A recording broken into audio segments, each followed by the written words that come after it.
한번 따라 하실까요? 나쁜 호기심 대신 예수님의 관점으로. 나쁜 호기심 대신 예수님의 관점으로. 오늘 본문 말씀은 길을 가시던 예수님께서 한 사람을 만나서 그 사람을 고쳐주신 이야기가 기록되어 있습니다. 그런데 그 사람은 날 때부터 앞을 보지 못하는 맹인이었습니다. 1절 말씀 같이 한번 읽어볼까요? 1절입니다.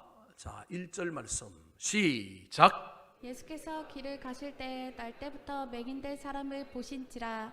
날 때부터 맹인된 사람이었는데 그가 지금 무엇을 하고 있었을까요? 그 장면을 예수님이 보고 다가갔던 것입니다. 8절에 그가 하고 있던 내용들이 등장합니다. 같이 한번 읽어볼까요? 시작. 이웃 사람들과 전에 그가 거린인 것을 보았던 사람들이 이르되 이는 앉아서 구걸하던 자가 아니냐. 앉아서 구걸하던 한 맹인, 태어날 때부터 어미 뱃속에서부터 태어날 때 앞을 보지 못하고 한 번도 눈을 떠보지 못하고 세상을 보지 못했던 이 사람이 지금은 어느 정도 장년이 되었던 것 같습니다. 그가 지금 앉아서 구걸을 하고 있는데 그 모습을 보신 우리 예수님께서 그에게 다가가고 있었던 것입니다. 의도하지 아니하였던 이 예수님의 행동을 보았던 제자들이 갑작스럽게 이상한 질문 하나를 예수님께 했습니다. 2절 말씀 같이 한번 읽어볼까요? 시작. 제자들이 물어 이르되 라비야 이 사람이 맹인으로 난 것이 누구의 죄로 인함이니이까 자기니이까 그의 부모니이까. 이 사람이 맹인된 것이 저 사람이 죄를 지어서 그런 겁니까? 아니면 부모가 죄를 지었기 때문에 그런 것입니까? 제자들이 너무도 생뚱맞게 예수님에게 묻는 겁니다. 예수님을 그렇게 따라다녔고 천국 복음의 말씀을 들었음에도 불구하고 눈과 마음의 시각, 가치관은 여전히 세상 속에 있어서 사람을 판단하고 정죄하고 남을 아프게 하는 말을 그냥 하고 있는 겁니다. 단순히 뭐 때문에 하고 있냐면 호기심 때문에 하는 겁니다.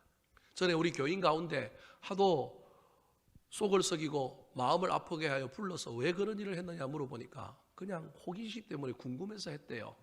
그 얘기를 듣는 제 복장이 얼마나 터지는지, 직분을 받은 사람이 영적으로 눈을 열어 교회와 하나님 나라의 관점에서 무슨 말을 해야 될까 어떻게 해야 될지를 생각하지 않고 그냥 자기 마음속에 있는 호기심 때문에 그런 말을 하고 그런 행동을 했다라고 하는 말을 자랑스럽게 하는 걸 보면서 참 어리석다 그런 생각을 많이 하게 되었습니다. 예수님을 따라왔던 제자들이 제자라고 한다면, 믿는 자라고 한다면 하지 말아야 될 말들을 하고 있는 거예요. 정말로 자기 속에 이런 호기심이 있다 할지라도 그 말은 꺼내면 안 되는데 그 말을 하여 이 사람이 맹인이 된 것이 자기 죄 때문입니까? 아니면 부모의 죄 때문입니까? 라고 주님께 묻는 겁니다. 주님이 어떤 의도를 가지고 왜 그 사람에게 주목하고 그 사람이 먼저 주님께 고쳐달라고 부르지도 않는데 주님이 그 사람에게 가고 있는지 그 이유는 생각해 보지 않고 주님의 뜻과 주님의 시각과 주님의 생각과는 전혀 상관없는 자기 호기심으로 묻고 있는 것입니다. 왜 제자들이 이렇게 물을까요? 여러분, 이렇게 묻는 건 전 인류의 역사를 넘어서 오늘날에도 저와 여러분에게도 여전히 이 질문이 우리에게 있는 질문이에요. 모든 사람이 다 이런 질문을 한다라는 거예요. 그 이유는 우리 속에 흐르는 인과응보 사상 때문에 그렇습니다.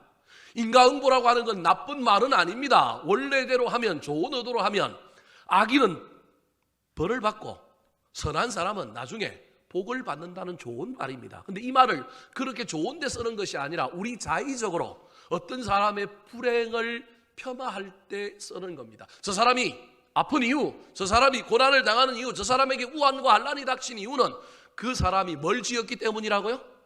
죄를 지었기 때문이다라고 하는, 죄를 지었기 때문에 지금 벌을 받고 있다. 그 사람이 가지고 있는 문제, 환경, 어려움, 장애, 질병을 바로 죄와 연결시키는 거예요. 이건 우리의 영역이 아니라 하나님의 영역이에요. 죄인지 아닌지도 몰라요. 그런데 우리는 인과응보 사상이 우리 속에 들어와서 이런 문제를 볼 때마다 우리가 그렇게 얘기하는 거예요. 욥기에 보면 욥이 고난을 당합니다. 애매히 당하는 고난이에요. 죄가 없는 고난이에요. 그런데 친구들이 와서 위로한다고 하면서 위로의 내용이 뭡니까? 잘 생각해봐. 네가 죄를 지었기 때문에 이런 고난이 왔으니 너 회개하는 것이 좋아. 욥이 뭐라고 얘기해요? 앞만 둘러봐도 내가 죄 지은 게 없다. 나도 이런 문제가 어떻게 벌어졌는지 모르겠다. 그러니 화를 내면서 이 교만한 욥아, 죄를 지었는데 왜 죄를 찾지 않고 엉뚱하게 말하느냐. 이게 오늘날 저와 여러분의 모습이라는 것입니다. 호기심은 나쁜 것이 아닙니다. 좋은 호기심이 얼마나 필요한지 모릅니다. 과학자들에게, 학자들에게, 창의적인 일을 하는 사람에게 호기심은 발견의 어머니입니다. 이것 때문에 인류가 발전하고 좋은 것들이 발명되고 발견될 뿐만 아니라 창의적인 작업으로 말미암아 이 호기심을 충족함으로 문제가 해결되고 진보가 일어나는 것입니다. 과학자들에게 이 호기심이 없으면 큰일 납니다. 특별히 저는 목사로서 설교를 준비하고 성경 말씀을 볼 때 이 지적인 호기심을 사용하여 성경에다가 질문을 합니다. 그리고 그 질문에 대한 해답을 스스로 찾아가다 보면 뻥 뚫리고 아하라고 하는 깨달음과 하나님의 은혜가 밀려오면서 저는 설교 한 편을 만들어낼 때가 많습니다. 어쩌면 오늘 본문도 이 본문을 향하여 제가 질문하고 그 질문에 대한 해답을 찾아가는 과정에서 만들어진 설교라고 할 수 있습니다. 그러나 선한 호기심과 달리 악한 호기심, 나쁜 호기심이 있다는 걸 기억해야 합니다. 나쁜 호기심은 많은 부작용을 일으킵니다. 그 부작용 가운데 하나가 자기 인생을 망가뜨릴 수 있습니다. 40대 초반에 두 부부가 한 심리 상담소를 찾아왔습니다. 이 사람들은 꽤 잘 나가던 사람들이었습니다. 좋은 대학을 나왔고 좋은 집안에서 자랐을 뿐만 아니라 좋은 직장을 가지고 서로 연애하다가 결혼하여 자식들도 낳고 꽤 괜찮은 중산층 이상의 삶을 살던 사람들이었습니다. 그런데 이들이 지금 심리 상담소를 찾아오게 된 겁니다. 이유는 무엇일까요? 남편이 다니는 회사가 우리나라의 굴지의 아주 유명한 회사에서 잘 나가던 이 남편이 어느 날 자기 팀원 부서들과 함께 강원도로 MT를 떠났습니다. 장소가 어디였냐면 정선이었습니다. 그런데 이 남자가 갑자기 뭐가 궁금해지기 시작했느냐 하면 정선에 있는 카지노가 궁금해지기 시작했습니다. 절제되지 않은 호기심, 나쁜 호기심이 그 속에 생겼습니다. 그래서 궁금해서 그 궁금증을 해소하기 위하여 그 카지노에 들어갔습니다. 돈을 땄을까요? 잃었을까요? 잃었습니다. 무슨 생각이 날까요? 본전 생각이 났습니다. 그래서 일주일이 지나고 금요일이 오기를 열심히 기다렸다가 금요일 회사 업무가 땡 치는 순간 다시금 은행에서 돈을 찾아서 차를 몰고 어디로 갔느냐 하면 정선 카지노로 갔습니다. 중간에 돈을 좀 땄는데 잃었으면 되는데 또 더 따고 싶은 마음에 하다가 또 돈을 잃게 되니까 또 무슨 생각이 나요? 본전 생각이 나는 겁니다. 나쁜 호기심이 그를 중독으로 몰아가기 시작했습니다. 그래서 주말마다 다니던 그가 어느 날은 회사를 나가지 않고 그 자리에 카지노 죽돌이가 되어서 삽니다. 회사에서는 잘립니다. 재산을 탕진합니다. 가지고 가던 차도 전당포에 맡기고 그 돈으로 잘못된 호기심으로 말미암아, 절대적인 호기심으로 말미암아 그가 거기서 폐인이 됩니다. 아내가 남편이 돌아오지도 않고 이상한 짓을 하고 돈이 사라지는 걸 보고 이 남편을 수소문해서 찾아갔더니 정선 카지노에 폐인이 되어 있는 겁니다. 데리고 와서 잘 먹이고 잘 씻기고 난 다음에 다시는 가지 마라 그러고 자기 아는 사람을 통하여 또 다른 곳에 시집을 시켜줬습니다. 한 1, 2주는 조용히 지내는가 싶었더니만 잘못된 호기심으로 중독이 된 이 남편이 2주 만에 월급을 가불하여 또 어디로 갈까요? 또 이 카지노로 갔습니다. 이러한 일들을 몇 번 반복하다가 더 이상 업계에 소문이 나서 이 사람을 더 이상 받아주지 않게 되었습니다. 부인이 이혼도 할까 생각하다가 한번 고쳐서 쓰고 싶은 마음에 남편을 설득하여 어디로 찾아왔느냐 하면 이 심리 상담소로 찾아오게 된 겁니다. 여러분, 호기심이 다 좋은 건 아닙니다. 가지지 말아야 될 호기심, 절제되지 않는 호기심, 나쁜 호기심은 우리 인생을 망가뜨릴 수 있습니다. 절제되지 않는 나쁜 호기심의 역기능은 또 사람들과의 관계에서 그 관계를 파괴하고 다른 사람들에게 상처를 줄 때가 얼마나 많은지 모릅니다. 오늘 본문의 제자들이 하고 있는 이 질문을 만약에 이 날 때부터 맹인된 사람이나 그 부모가 들었다고 한다면 얼마나 마음이 아플까요? 맹인이 돼서 못 보고 구걸하는 것도 안타까운데 제 문제를 운운하면서 이 사람의 죄 때문입니까? 부모들의 죄 때문입니까? 그렇게 얘기하면 얼마나 마음이 아프겠습니까? 여러분, 장애인을 둔 부모들은 얼마나 고통 가운데 아픔 가운데 지내는지 모릅니다. 자식의 장애가 나 때문이고 내 죄 때문이라고 하는 자책을 가지고 날마다 눈물을 흘리며 삽니다. 이 장애를 가진 부모들의 소원 하나는 장애를 가진 자식보다 하루만 더 사는 것입니다. 그런데 자기의 간단한 지적인 호기심, 궁금함을 해결하기 위하여 그냥 함부로 말하는 이 이야기를 그 부모와 본인이 들었다고 한다면 얼마나 마음이 아프겠습니까? 특별히 우리 한국 사람들 얼마나 오지랖이 넓고 참견을 좋아하는지 하지 말아야 될 말, 가지지 말아야 될 호기심으로 가득 차서 많은 사람을 상처 줄 때가 많습니다. 딸이 엄마랑 지나가고 있으면 꼭 이런 말을 하는 사람들이 있습니다. 딸이 엄마랑 너무도 안 닮았네? 엄마가 계모인가? 이런 말 안 한다고요? 예, 속으로도 하는 사람 많고요. 간혹 이런 얘기하는 사람들이 얼마나 많은지 모릅니다. 딸이 엄마보다 이쁘네, 더 멋질 것 같네, 더 근사할 것 같네, 이렇게 칭찬해도 때로는 신뢰가 될 수 있는데도 불구하고 지나가는 모녀를 향하여 딸이 엄마 안 닮았다고. 여러분, 그 말 속에 얼마나 많은 말들이 내포되어 있습니까? 여러분, 잘못된 호기심, 절제되지 못한 호기심, 나쁜 호기심은 관계를 깨뜨리고 상대방에게 상처를 주고 상대방을 질식하게 만들 수 있다는 걸 기억하시기 바랍니다.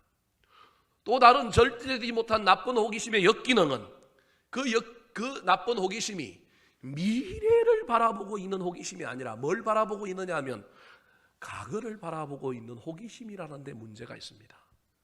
이 사람이 장애가 된 것이 죄 때문이, 누구 죄 때문이야? 이게 다 과거에 대한 이야기예요. 앞으로 이 사람이 어떻게 나을 거냐, 어떻게 발전할 거냐, 어떻게 될 거냐에 대한 관심이 없는 것입니다. 이런 제자들의 질문에 우리 예수님이 대답하시면서 그 다음에 행동을 하시는데 이 대답과 이 행동 속에 우리 예수님의 관점이 등장하고 있습니다. 나쁜 호기심으로 자기 호기심을 충족하기 위하여 사람을 상처 주고 사람을 아프게 하고 사람을 비인격적으로 대하는 제자들의 모습과 전혀 다른, 고난을 당하고 환난을 당하고 문제를 당하고 장애와 질병에 걸린 사람을 어떻게 대해야 하는지 오늘 본문이 우리 예수님의 태도를 통하여, 관점을 통하여 우리에게 말해주고 있습니다. 오늘 본문 말씀을 통하여 은혜 받고 저와 여러분은 나쁜 호기심으로 사람을 상처 주고 힘들게 하는 자가 아니라 우리 예수님의 관점으로 다른 사람을 세우고 살리는 사람들 되기를 우리 구주 예수 그리스도의 이름으로 축원합니다. 자, 그렇다면 오늘 본문에서 예수님이 보여주시는 관점, 연약한 자, 약한 자, 고난당한 자, 환난당한 자, 질병 걸린 자, 그들을 대하는 태도의 관점은 무엇일까요? 첫 번째 관점입니다. 따라 하시겠습니다. 섭리와 미래의 관점. 섭리와 미래의 관점. 현재의 관점이 아니라 미래의 관점으로 바라보아야 합니다. 이게 우리 예수님의 관점입니다. 가능성의 관점, 비전의 관점. 현재에 하나님의 섭리가 있다. 역전시키고 반전시킬 수 있다. 뜻이 있는 고난이다. 그런 의미가 섭리와 미래의 관점인 거예요. 연약한 자를 바라볼 때 고난당하는 자의 현재 삶이 너무 초라하고 너무 힘든 가운데 있는 사람을 볼 때 에이, 왜 저렇게 살아? 구질구질해. 못 살았으니까, 지가 제대로 안 살았으니까 저러지, 이런 관점이 아니라 미래적인 관점, 하나님의 섭리의 관점으로 저와 여러분이 바라볼 줄 알아야 한다는 겁니다. 3절 말씀 같이 한번 읽어볼까요? 시작. 예수께서 대답하시되 이 사람이나 그 부모의 죄로 인한 것이 아니라 그에게서 하나님이 하시는 일을 나타내고자 하심이라. 나타내고자 하심이라. 하나님은 예수님은 미래를 보고 있는 겁니다. 지금 이 사람은 맹인이고 이 사람은 고통 가운데 있고 인생이 비극이지만 미래에 뭔가 나타날 거야. 하나님이 나타내실 거야. 가능성과 꿈을 보고 있는 겁니다. 지금 현재 고난에 이유가 있다라는 겁니다. 하나님의 뜻이 숨어 있는데 나중에 하나님의 뜻을, 하나님이 하시는 일을 뭐 할 거라고요? 나타낼 거라는 거예요. 현재만 보지 마십시오. 연약한 자, 아픈 자, 때로는 흉악한 자라 할지라도 그 현재의 모습이 아니라 변화시키고 바꾸고 미래의 놀라운 일들을 통하여 우리 하나님이 하실 일들을 저와 여러분이 뭐 해야 되냐면 바라볼 줄 있어요. 볼 줄 알아야 합니다. 그렇다면 이 날 때부터 맹인인 사람을 향하여 우리 하나님이 계획하시고 우리 하나님이 나타내시고자 하는 일은 무엇일까요? 그 일을 알기 위해서는 오늘 본문 4절, 5절, 6절을 유심히 봐야 되는데, 특별히 저 말을 하시고 난 다음에 4절에 예수님께서 본문과 전혀 상관없는 생뚱맞는 말을 4절과 5절에 하고 있습니다. 사실은 4절과 5절은 필요 없는 말인 것 같은데, 근데 사실은 이 4절과 5절, 6절이 사실은 오늘 본문 말씀의 메인 메시지란 말이에요. 맹인을 고치는 일도, 하나님께서 저 이야기를 하는 이유도 저게 본질이 아니라 저건 도구이고 수단이고 통로일 뿐이지, 우리 예수님께서 제자들에게 궁극적으로 뭔가 얘기하고 싶은 게 있는 거예요. 자, 4절 말씀 같이 한번 읽어볼까요? 시작. 때가 아직 낮음에 나를 보내실 이의 일을 우리가 하여야 하리라. 밤이 오리니 그때는 아무도 일할 수 없느니라. 자, 예수님께서 3절에서 뭐라고 얘기했느냐 하면 이 날 때부터 맹인인 사람을 통하여 하나님이 하시는 일을 나타낼 거라는 거예요. 그 일을 우리가 해야 된다라는 거예요. 이 맹인에게 하나님이 나타내실 일, 이 맹인을 통하여도 하나님이 그 일을 하실 것이지만 사실은 그 일은 누가 해야 될 일이라고요? 우리가 해야 될 일이라는 거예요. 다르게 얘기하면 우리가 그 일을 안 해서 하나님이 예수님을 통하여 이 맹인을 고치어서 이 맹인이 그 일을 함으로 말미암아 제자들이 깨닫고 어떤 일을 하기를 원한다라고 하는 의미가 저기에 있는 거예요. 그러면서 놀라운 이야기를 하나 하는데, 낮과 밤이라고 하는 이야기를 합니다. 여러분, 낮에는 뭐가 있어요? 빛이 있어요. 태양이 있잖아요. 빛이 있잖아요. 근데 빛이 있기 때문에 낮에는 뭘 한다고요? 일을 한다는 거예요. 근데 밤에는 일을 못하고 잔다라는 거예요. 오전에 보면 그 빛이 누구냐면 예수 그리스도라고 얘기하는 거예요. 예수 그리스도, 빛을 소유한 사람은 낮의 삶을 사는 사람이고 그 사람은 일을 하는 사람이라는 거예요. 하나님, 나를 보내신 이의 일, 하나님의 일을 하는 거라는 거예요. 이게 낮을 사는 사람들이라는 거예요. 저와 여러분 낮에 사는 사람이에요.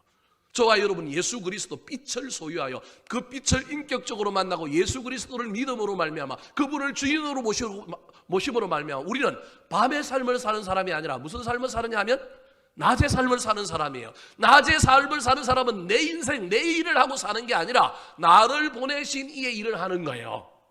하나님 우리에게 어떤 일 하기를 원하는 거예요. 이유는 그 일을 통하여 뭘 받고 싶으냐면 영광을 받고 싶은 거예요. 하나님께서 날 때부터 맹인, 아주 초라하고 사람들에게 손가락질하고 루저인 이 사람을 통하여 하나님께서 하나님의 일을 하는 사람으로 변화시켜 그를 통하여 뭘 받느냐면 영광 받는 일을 통하여 지금 제자들에게 교훈하고 있는 거예요. 예수를 3년 동안 쫓아다니는데 시각이 변하지 아니하였어요. 예수를 믿는데도 불구하고 하나님의 시각이 없어요. 예수를 믿는데도 불구하고 이들이 눈뜬 영적 맹인인 거예요. 그래서 육신적으로 맹인인 사람을 고쳐 눈을 뜨게 함으로 눈뜬 사람이 어떤 삶을 살아야 하는지를 보여주므로 눈을 뜨고 있지만 영적인 맹인으로 살아가는 제자들에게, 야, 너희들 지금 이렇게 살면 안 돼. 너희는 지금 저 맹인을 향하여 손가락질하고 저 무슨 죄냐고 이야기하지만 사실은 내가 보기엔 누가 맹인이냐면 너희들이 맹인이야. 그렇게 살면 큰일 나. 그 얘기를 지금 누가 하고 있느냐면 예수님이 하고 싶은 거예요. 하나님의 일이 무엇인지를, 그래서 요한복음에 찾아보면 하나님께서 이 맹인을 통하여 나타내시고자 하는 일이 무엇인지를 우리가 알아야 하잖아요. 그 일이 뭘까요? 그 일을 제자들이 하기를 원하는 거예요. 자, 요한복음 3장 34절 말씀 같이 한번 읽어볼까요? 34절과 6장 29절입니다. 시작. 하나님이 보내신 이는 하나님의 말씀을 하나니 이는 하나님이 성령을 한량없이 주심이니라.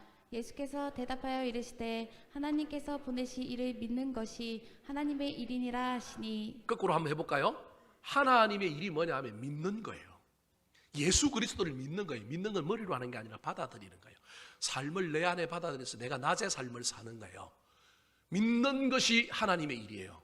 자, 믿었으면 예수 그리스도를 마음속에 삶 속의 주인으로 모셔서 우리가 낮에 삶을 살면, 낮에는 뭐 하는 날이라고요? 일하는 날이에요. 근데 그 일이 뭐예요? 하나님이 보내신 이는 하나님의 말씀을 하는 거예요. 하나님의 말씀을 전하는 거예요. 하나님을 얘기하는 거예요. 그러면 누가 영광을 받는다고요? 하나님이 영광 받는 거예요. 날 때부터 맹인이었던 이 맹인을 고쳐줌으로 말미암아 놀라운 일들이 일어났는데 안식일에 이 맹인이 고쳐진 거예요. 그래서 고쳐주신 예수님도, 고침을 받은 이 맹인도 안식일을 범한 사람이 된 거예요. 이게 유대교 율법 전통이에요. 그래서 유대교 지도자들이 이 사람을 불러서 궁극적으로는 예수 그리스도의 흠을 잡으려고 하는데, 바로 흠을 잡기는 그 안에 이 사건을 통하여 예수 그리스도의 흠을 잡으려고 이 고침받은 맹인을 불러갖고, 야, 너를 고쳐준 사람이 누구냐고 묻습니다. 그 말에 이상한 말이라도 하나 넣으면 이걸 가지고 예수 그리스도를 아주 곤란하게 만들려고 하는 의도가 있습니다. 그런데 이때 이 영적인 눈을, 육신의 눈을 뜬 이 사람이 예수 그리스도를 만나고 예수 그리스도를 주인으로 모시고 낮의 사람이 되고 나니까 그가 예수 그리스도를 증거합니다.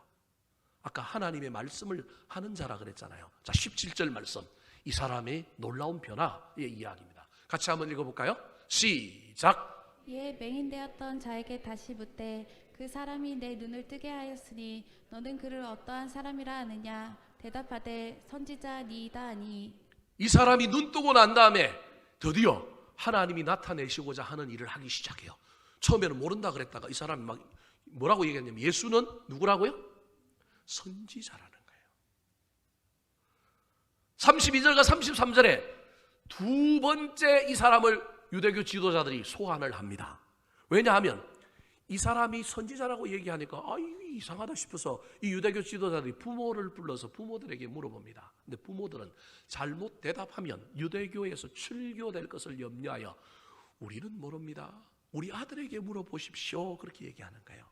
여러분, 유대 공회에 나가서 정언을 하고 이 질문에 응답하는 것으로 보아서 이 아들 된 날 때부터 맹인이 적어도 나이가 좀 들었다는 걸 알 수 있는 거예요. 이 두 번째 대답이 32절과 33절에 나오는 거예요. 같이 한번 읽어볼까요? 시작. 창세 이후로 맹인으로 난 자의 눈을 뜨게 하였다함을 듣지 못하였으니 이 사람이 하나님께로부터 오지 아니하였으면 아무 일도 할 수 없으리이다. 32절과 33절의 말을 가장 간단하게 요약하면, 우리는 저 말을 듣고 저 말이 무슨 말인지 잘 이해가 안 되지만 유대인들은 저 말이 무슨 말이냐면, 창세 이후로부터 맹인된 자의 눈을 뜨게 한 사람은 누구밖에 없느냐 하면 메시아밖에 없는 거예요. 구약에 메시아를 예언하면서 메시아가 이 땅에 오면 할 일들에 대한 소개가 나오는데, 제일 먼저 넘버원 메시아가 하는 일이 뭐냐 하면 맹인의 눈을 뜨는 거예요. 두 번째, 쫄뚝발이들을, 안전뱅이들을 이렇게 세우는 거예요. 이게 메시아에 대한 예언입니다. 그러니까 지금 이 사람이 뭐라고 얘기하고 있느냐 하면, 나를 고쳐주신 예수 그리스도, 이 사람이 예수님에 대한 지식이 점점 늘어가요. 체험이 늘어가요. 처음에는 모른다 그랬다가, 두 번째는 메시아라 그랬다가, 세 번째는 지금 뭐라고 얘기하냐면 선지자라 그랬다가, 세 번째는 뭐라고 그러냐면 메시아라는 거예요. 그러면서 도리어 묻는 자들에게 이렇게 이야기하는 거예요. 이 사람이 하나님께로부터 오지 아니하였으면 아무도 할 수 없으리라. 너희들 그것도 모르느냐? 이런 식으로 묻는 거예요. 여러분, 이 이야기, 이 말하는 이 맹인의 이야기를 하늘에서 우리 하나님이 듣고 있다가 얼마나 기뻐했겠어요. 우리 하나님이 영광을 받으시는 거예요. 사랑하는 성도 여러분, 이 사람에게 날 때부터 고난이 있었지만, 여러분, 이 고난, 예수 그리스도를 만나고 나니 이 고난이 변하여 역전받아요. 미래에 어떤 일을 하고 있느냐 하면 하나님께 영광 돌리는 일을 하고 있는 거예요. 무슨 일을 하고 있냐면 하나님의 일을 하고 있는 거예요. 이 사람에게는 믿음이 있어요. 이 사람은 하나님을 전하는 놀라운 일을 하고 있는 거예요. 예수님은 이 장면을 미리 보시고 그 사람을 향하여 과거의 모습, 현재의 열악하고 연약하고 비참한 모습을 본 게 아니라 뭘 보고 있냐? 미래를 보고 있는 거예요. 하나님의 섭리를 보고 있는 거예요. 하나님의 뜻을 보고 있는 거예요. 가능성을 보고 있는 것입니다. 사랑하는 성도 여러분, 그러므로 우리도 고난당하는 자, 아픈 자, 연약한 자, 질병에 걸린 자, 때로는 흉악범이라 할지라도 그 사람의 과거나 현재를 보지 마시고 미래를 보았으면 좋겠습니다. 모두는 우리 하나님의 작품입니다. 우리의 애무가, 우리의 재산이, 우리의 학벌이, 현재 우리의 삶이 어떠하다 할지라도 그들은 우리 하나님의 작품입니다. 그를 통하여 우리 하나님이 하실 일이 있습니다. 그를 통하여 우리 하나님께서 영광 받기를 원하시는 놀라운 미래가 있는 겁니다. 물론 날 때부터 이 맹인의 삶, 그 미래를 향하여 달려는 가지만 그 미래에 달려가기까지 그의 삶이 녹록하지 않습니다. 저도 그 길에 들어선다면 나를 역전시켜 주시고 반전시켜 주시고 현재의 삶의 고난의 이유를 발견하여 하나님의 뜻이 이루어지기까지 달려간다는 건 쉬운 일이 아니지만, 그럼에도 불구하고 저와 여러분이 바라봐야 할 관점은 바로 이 관점입니다. 사랑하는 성도 여러분, 지금 여러분 인생에 고난이 있습니까? 환난이 있습니까? 그 고난에 지지 마시기 바랍니다. 그 고난에 낙심하여 절망하여 넘어져 있지 마시기 바랍니다. 주님을 만나고 은혜를 받아서 다시금 나를 통하여 하나님께서 하실 일들을 기대하고 바라보는 미래의 관점, 그래서 뜻이 있는 고난이다, 이 고난을 이길 수 있는 놀라운 관점이 저와 여러분에게 생길 뿐만 아니라 우리 주변에 고통당하고 고난당하고 힘없는 자, 연약한 자를 바라볼 때 과거와 현재의 그들의 모습으로 폄하하지 말고 하나님의 놀라운 관점을 가지고 그들을 바라보며 그들을 향하여 응원할 수 있는 저와 여러분 되기를 우리 구주 예수 그리스도의 이름으로 축원합니다. 두 번째, 나쁜 호기심을 가졌던 제자들과 달리 우리 예수님은 이 날 때부터 맹인된 사람을 향하여 어떤 관점을 가지고 있었을까요? 따라 하시겠습니다. 공감과 위로의 관점. 공감과 위로의 관점. 이 사람을 향하여 우리 예수님이 다가갈 때 어떤 관점을 가지고 다가갔느냐 하면 미래의 관점, 승리의 관점을 가지고 다가갔습니다. 여러분, 아무 말 하지 않아도 됩니다. 우리는 특별히 목사와 선생된 자들과 같이 가르침에 익숙한 사람은 누군가의 문제에 깊이 개입하여 뭘 주려고 하느냐 하면 해답을 주려고 자꾸 애를 씁니다. 여러분, 근데 그게 해답이요? 해답이 아니고 그게 위로가 안 될 때가 많습니다. 저와 여러분이 관점만 바꿔도 그 관점에서 나오는 온기가 그 사람들에게 전달됩니다. 말하지 않아도, 뭘 주지 않아도 저와 여러분이 관점만 바꾸고 그 따뜻한 관점으로 그 사람을 바라보고 그 사람 곁에만 있어도, 그 사람에게만 다가가도 그 온기는 그 사람에게 전달됩니다. 근데 우리는 자꾸 관점은 바꾸지 않고 뭘 주려고 하냐면 해답을 주려고. 너 그렇게 살면 안 돼? 나 앞으로 이렇게 살아야 돼? 너한테 인생이 벌어진 문제는 이런 거야? 부모가 자식들에게 주로 이렇게 이야기하는 것처럼 우리가 모든 고난당하고 문제가 있고 힘들어하는 모든 사람들을 향하여 우리가 섣부른 선생이 되어서 그들을 고쳐주려고 합니다. 날 때부터 맹인된 자에게 다가갔던 우리 예수님은 아무 말도 하지 아니하였습니다. 독특하게 행동했습니다. 자, 6절 말씀 같이 한번 읽어볼까요? 시작. 이 말씀을 하시고 땅에 침을 뱉어 진흙을 이겨 그의 눈에 바르시고. 이 말씀을 하시고는 의미가 어떤 의미냐 하면 제자들에게 너희들이 낮의 삶을 살아라. 너희들이 빛을 소유한 사람이라고 낮의 삶을 살아야 되는데 내가 낮의 삶을 너희들이 살지 않고 있다는 걸 내가 알려주기 위하여 이제 내가 실질적으로 너희들에게 보여주겠다라고 하는 의미가 이 말씀을 하시고요. 우리 예수님은 능력이 많으셔서 병자들을 고치실 때 기적을 행하시는 분입니다. 말씀 한마디로도 고칠 수 있습니다. 근데 오늘 본문에서는 그렇게 하지 않습니다. 침을 뱉어가지고 진흙을 이겨서 그 진흙을 이 날 때부터 맹인된 사람에게 바릅니다. 여기까지도 우리 하나님, 우리 예수님 아무 말도 안 했습니다. 여러분, 왜 침을 뱉었을까요? 여러 가지 의미가 있는데 그 중에 하나는 그냥 단순하게 진흙을 이겨야 되는데 뭐가 없어요? 물이 없으니까 뭘로 뱉어서 하는 거예요? 진흙을 뱉어서 하는 거예요. 아유, 더럽게. 아유, 그걸 쓰시나.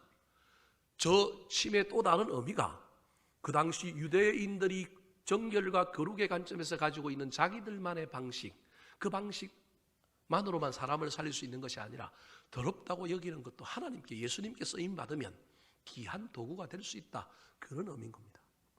소리를 듣습니다. 누군가 나한테 앞에 와서 아무 말도 안 해요. 근데 뭐 하느냐 하면 무슨 소리가 나는 거예요. 진흙을 이겨가고 있는 거예요. 근데 갑자기 내 눈에 뭐 하는 거예요? 바르는 거예요. 어떤 의미에서는 깜짝 놀랐을 수 있지만 어떤 의미에서는 한 번도 어느 누구도 나한테 다가와서 나랑 접촉해보지 못한 일, 그 일이 지금 나한테 이루어지고 있는 거예요. 누군가 나를 아무도 만져주지 아니하였는데 그저 동전 하나로 나한테 동전은 던져주었지만 마음은 주지 않았단 말이에요. 돈은 던져주었지만 나한테 접촉한 사람은 아무도 없단 말이에요. 근데 이분이 아무 말도 안 하고 그냥 내 아픈 내 가장 연약한 부위인 눈에 그걸 발라주는 거예요. 그냥 발라주는 게 아니라 우리로 치면 정말로 부드럽게 사랑이 넘치는 것으로 발라주고 있는 겁니다. 여러분, 이것이 공감입니다. 여러분, 이것이 마음과 마음이 이어지는 것입니다. 인격적인 접촉입니다. 말하지 않아도 좋습니다. 여기에 위로가 있는 겁니다. 여기에 따뜻함이 있는 겁니다. 여러분, 우리 어르신들한테 죄송한데 제가 요즘 인사를 안 해서 우리 어르신들 섭섭할 텐데요. 우리 어르신들 만져주고 손잡아주고 여러분 얼마나 그게 귀한지 모릅니다. 특별히 한 가정에 가장된 남편들, 여러분 아빠들이 아이들을 키우며 자라는 동안에 여러분 어떤 일들이 있느냐 하면 자식들하고 접촉을 잘 못해요. 사이가 안 좋아서 그런 것도 있지만 남자들이 접촉을 안 한단 말이에요. 그래서 남자들이 자식들하고 손잡고 포옹하고 뭐 이런 게 쉽지는 않아요. 근데 여러분, 남자들이 싫어할까요? 안 싫어합니다. 안아주면 좋아합니다. 여러분, 자식 여러분 나중에 한번 안아주시기 바랍니다. 외롭거든요. 고독하거든요. 누군가가 접촉을 통하는 일은 단순한 접촉이 아니라 거기에는 뭐가 있냐면 위로가 있어요. 거기에는 뭐가 있느냐면 공감이 있어요. 거기에는 뭐가 있느냐면 따뜻함이 있는 거예요. 특별히 아까 이거 6절 말씀에 보면 진흙을 이겨 바른다 할 때 저 진흙을 이긴다라고 하는 저 동사가 창세기 2장 7절에 보면 최초의 에덴 동산에서 하나님께서 아담을 만들 때 진흙을 이겼다라고 하는 동사와 똑같습니다. 보이진 않지만 예수님이 저 진흙을 이기는 그걸 통하여 낙심하고 절망하고 모든 게 무너져 버린 이 남자를 재창조하고 있는 겁니다. 말이 아니라 따뜻함으로 공감과 위로와 격려로 이 사람을 지금 재창조하여 만들고 있는 겁니다.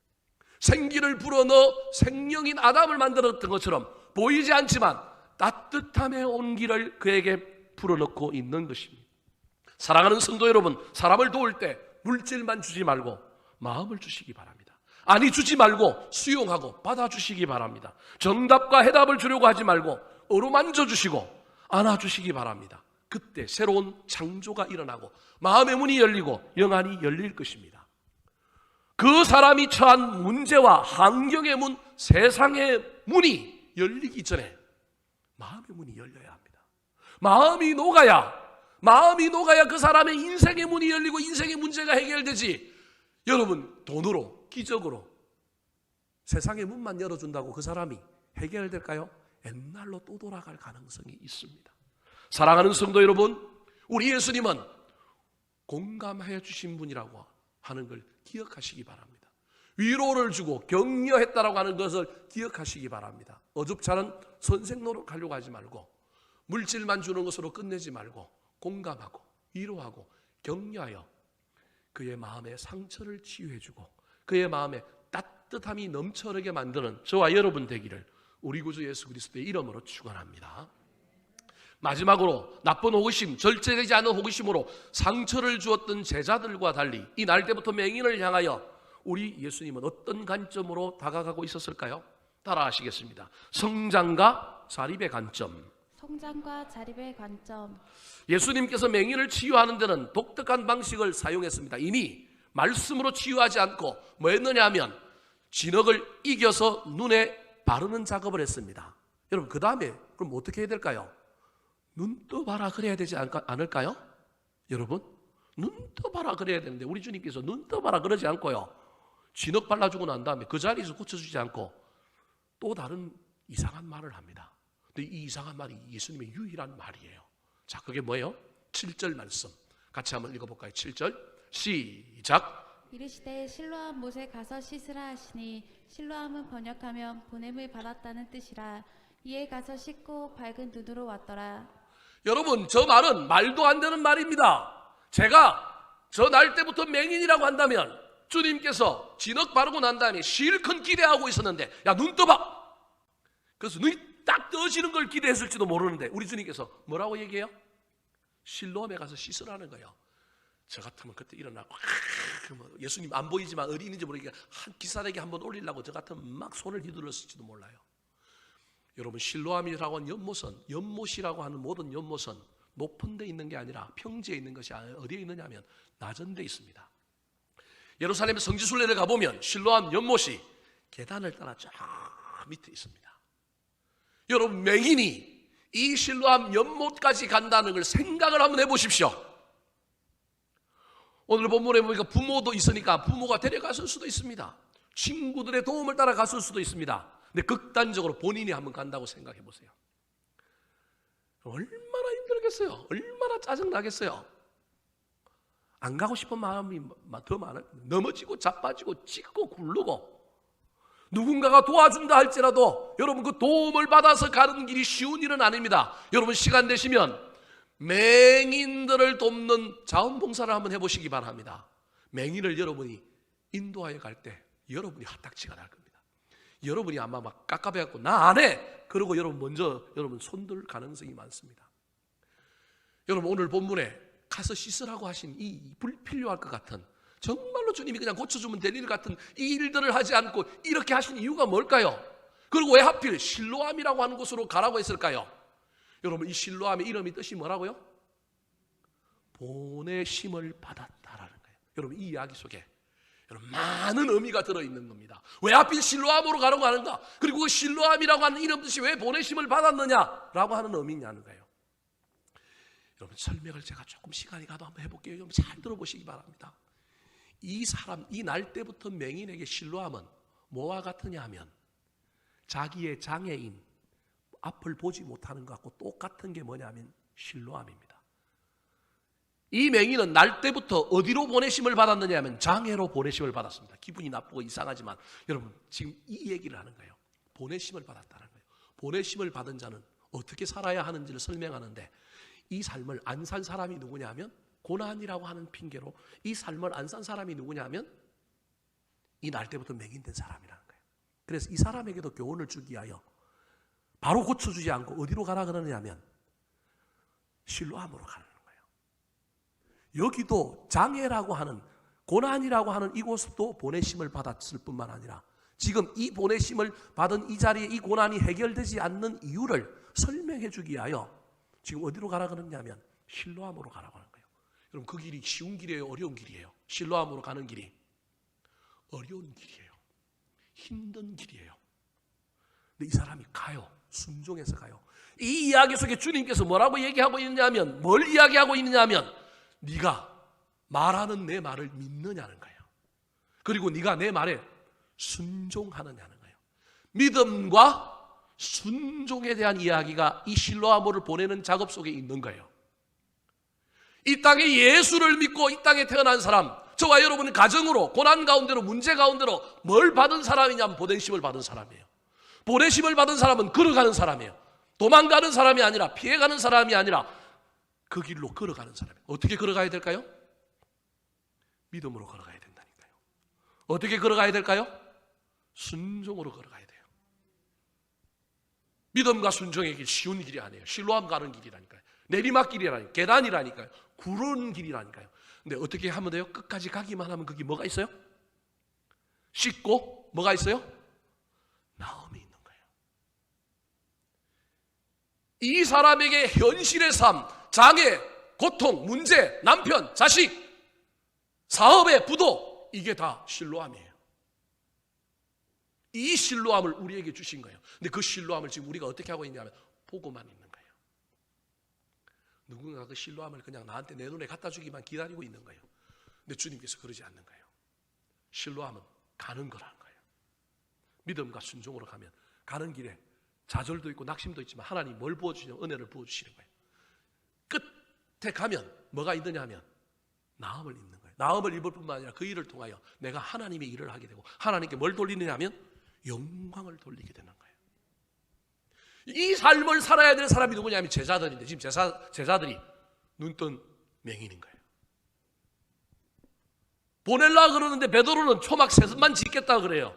보낼라 그러는데 안 갈라 그래요. 자꾸 믿음과 순종으로 가야 하는 거예요. 이 길을 가는 가운데 은혜를 경험하고 이 길을 가는 가운데 저와 여러분이 성장하는 거예요. 성장의 끝에 세움의 끝에 문제가 해결되고 그걸로 말미암아 우리는 더 세워져서 또 다른 곳으로 보냄을 받을 때 그때 하나님께 영광 돌릴 수 있는 거예요. 기적은 우리의 문제를 해결해 주는데 중요하고 다른 사람이 그 기적을 통하여 예수 그리스도를 알아가고 신앙을 알아가는 데 도움이 되지만 기적은 내 신앙에 아무런 도움이 되지 않습니다. 때로는 나를 망가뜨릴 수 있습니다. 내가 성장하고 성숙하지 못하게 하는 게 기적일 수 있습니다. 내가 성장하고 성숙하여 내가 세워져야 합니다. 예수님은 지금 이 맹인이 낙심하여 구걸하고 있는 이 사람을 앉아서 남의 도움만 받는 사람이 아니라 가는 사람으로 만들고 있는 겁니다. 그 가는 길이 어려워요. 그 가는 길이 힘들어요. 그런데 뭐가 있으면 가느냐? 믿음이 있으면 가는 거예요. 뭐가 있으면 가느냐 하면 순종이 있으면 가는 거예요. 넘어지고 자빠지고 쉽지 않아요. 앉아있는 것보다 힘들어요. 여러분 앉아서 구걸하면 돈이라도 생기지. 실로암에 간다 낫는다는 보장이 없다면 어떻게 할까요? 근데 뭐가 있어요? 믿음이 있으니까 가는 거예요. 이 사람이 예수님을 신뢰하니까 뭐하고 가는 거예요? 순종하고 가는 거예요. 순종하여 그 걸어가는 길은 눈물이에요. 순종하고 그 걸어가는 길은 자빠지고 넘어짐이에요. 여러분 그래도 가는 거예요. 가면 씻고 나아지는 거예요. 씻고 나아지면 그 길 가기까지 내가 성장한 거예요. 내가 성숙해진 거예요. 내가 세워진 거예요. 그래서 하나님이 나를 또 다르게 쓰는 거예요. 유대교 교회 앞에 나가서도 담대하게 예수 그리스도를 선지자라 말하고 예수 그리스도를 메시아라 말하는 놀라운 일에 쓰임받는 거예요. 여러분 저와 여러분의 인생에 하나님께 쓰임받고 형통한 일이 없다면 여러분 나를 보내신 실로암에 내가 지금 낙심하여 앉아있기만 하고 있지는 않은지 잘 살펴보시기 바랍니다. 사랑하는 성도 여러분, 사람을 대할 때, 고난을 대할 때, 문제를 대할 때 절제되지 못한 나쁜 호기심으로 바라보고 오지랖 넓게 참견하지 마시기 바랍니다. 하나님의 관점으로 바라보시고 작품의 관점으로 보시기 바랍니다. 이유와 영광의 관점으로 보시고 미래와 가능성의 관점으로 보실 뿐만 아니라 공감하고 격려할 뿐만 아니라 그 사람을 단순히 문제만 해결해 주는 관점이 아니라 그 사람을 성장시키고 세워서 또 다르게 또 다른 일로 또 다른 일꾼으로 보내심을 받는 놀라운 관점까지도 저와 여러분이 바라보았으면 좋겠습니다. 동시에 지금 저와 여러분이 눈을 뜨고 있지만 영적인 맹인으로 살고 있지는 않은지 살펴보시기 바랍니다. 코로나19로 인한 많은 고난과 환난 속에서 인생의 무거운 짐을 지고 가느라고 너무 힘든 나머지 주님께 부르짖고 고쳐달라고 기도하는 것을 잃어버리고 그냥 세상을 향하여 손을 내밀고 구걸하고 있는 이 날 때부터 맹인과 같은 모습으로 저와 여러분이 신앙생활하고 있지는 않은지 살펴보시기 바랍니다. 주님 만나야 합니다. 나의 가능성을 보고 나의 미래를 보고 내가 너를 들어 쓰겠다, 내가 너를 통하여 할 일이 있다라고 하시는 주님의 음성을 듣고 그분이 찾아오셔서 나와 공감하시고 나를 만져주시고 나를 위로하여 주실 뿐만 아니라 나한테 너 걸어가, 그냥 고쳐주시면 되는데 그게 아니라 그냥 돈을 주시면 되는데 그냥 문제를 해결해 주시면 되는데 그게 아니라 야 너 걸어가, 너 나 믿지? 젊은이로도 걸어가, 너 나 믿지? 힘들어, 그래도 힘들어도 한번 걸어가봐. 그 순종의 끝에 하나님의 놀라운 은혜가 있음을 발견하는 저와 여러분이 되기를 우리 구주 예수 그리스도의 이름으로 축원합니다. 이 시간 우리 한번 찬송할까요? 실로암이라고 하는 찬송 부를 텐데요, 이 복음성가는 신상근이라고 하는 친구가 만든 친구예요. 제 신학교 동기예요. 이 친구가 21살 때 장로의 신학대학교 기독교 교육학과 1학년 들어가고 수련회 가서 그가 깨달은 거예요. 내용이 뭐냐면 이게 실로암이라고 하는 게 자기 인생 앞에 늘 있는 운물이라는 거예요. 우리가 이 연못에까지 뭐 하기만 하면 되는 거예요? 걸어가기만 하면 되는 거예요. 우리 인생에 여러 가지 실로암이 있다는 걸 그가 깨달은 거예요. 제가 오늘 설교와 맥락이 똑같은데 실로암이 있는 거예요. 여러분 실로암 뭔데 있는 게 아니라 내 인생에 실로암이 있어요. 믿음으로 걸어가기만 되는 거예요. 그 속에 주님만 계시면 되는 거예요. 우리 그 믿음 가지고 이 찬송 한번 불러볼까요?